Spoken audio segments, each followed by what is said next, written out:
বিসমিল্লাহির রহমানির রহিম। সপ্তম শ্রেণীর বিজ্ঞান সৃজনশীল, যেহেতু আমরা বই পাইনি তাই বইয়ের আলোকে আমি প্রশ্নগুলো এখানে তোমাদের সামনে আজকে উপস্থাপন করতেছি। পরবর্তী মুহূর্তে আমি উত্তরগুলো তোমাদেরকে ইয়ের সংগ্রহ করে তোমাদেরকে দেওয়ার চেষ্টা করব। দেখো, 1 নাম্বার দুইটা চিত্র দেওয়া আছে, একটা এ চিত্র আর একটা বি গ্রুপের চিত্র। দুইটা চিত্র থেকে বোর্ডে এখানে প্রশ্ন করছে ক নাম্বার শৈবাল কি, খ নাম্বার ছত্রাককে মৃতজীবী বলা হয় কেন, গ নম্বর এ দ্বারা সৃষ্ট রোগ প্রতিরোধের উপায় ব্যাখ্যা করো, ঘ নম্বর বি ক্ষতিকারক জীব হলেও পরিবেশের জন্য এটি গুরুত্বপূর্ণ, যুক্তি সহ তোমার মতামত দাও। 2 নম্বর দেখো, বরকত ইনফ্লুয়েঞ্জায় আক্রান্ত হয়েছে, তার বাবা তাকে হাসি ও কাশি দেওয়ার সময় রুমাল ব্যবহার করতে বললেন। দেখো, প্রশ্ন করছে ক নম্বর ভাইরাস কি, খ নম্বর ভাইরাসকে অকুশীয় জীব বলা হয় কেন, গ নম্বর বরকত রুমাল ব্যবহার করতে বলার কারণ ব্যাখ্যা করো, ঘ নম্বর বরকত রোগটি থেকে রক্ষা পাওয়ার জন্য অন্যদের কিভাবে সচেতন করবে বিশ্লেষণ করো। দেখো, এইগুলো প্রথম অধ্যায় সৃজনশীল এখানে আছে।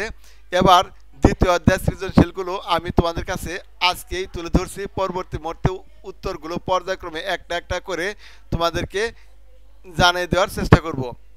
দেখো, 2 নম্বর এবার সৃজনশীল। 2 নম্বর সৃজনশীলের মধ্যে আছে, দেখো 1 নম্বর দিয়ে একটা হাত দেওয়া আছে, পি দিয়ে আর কিউ দিয়ে দেওয়া আছে, এটা ওই পাকস্থলীর একটা অংশ বিশেষ দেওয়া আছে কিউ দিয়ে। এখন দেখো ক নম্বর প্রশ্ন করছে রক্ত কি, খ নম্বর আবরণী টিস্যু বলতে কি বোঝায়, গ নম্বর পি চিত্রে অস্থির গুরুত্ব ব্যাখ্যা করো, ঘ নম্বর পি ও কিউ চিত্রের পেশির টিস্যু তুলনামূলক পার্থক্য করো।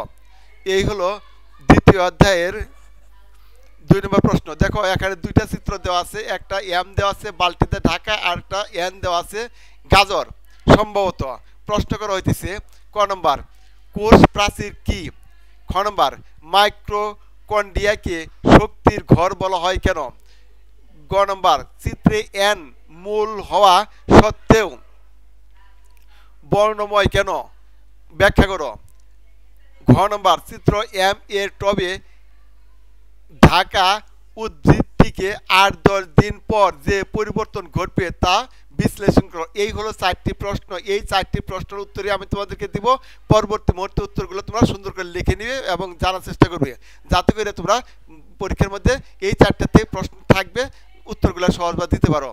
আসসালামু আলাইকুম।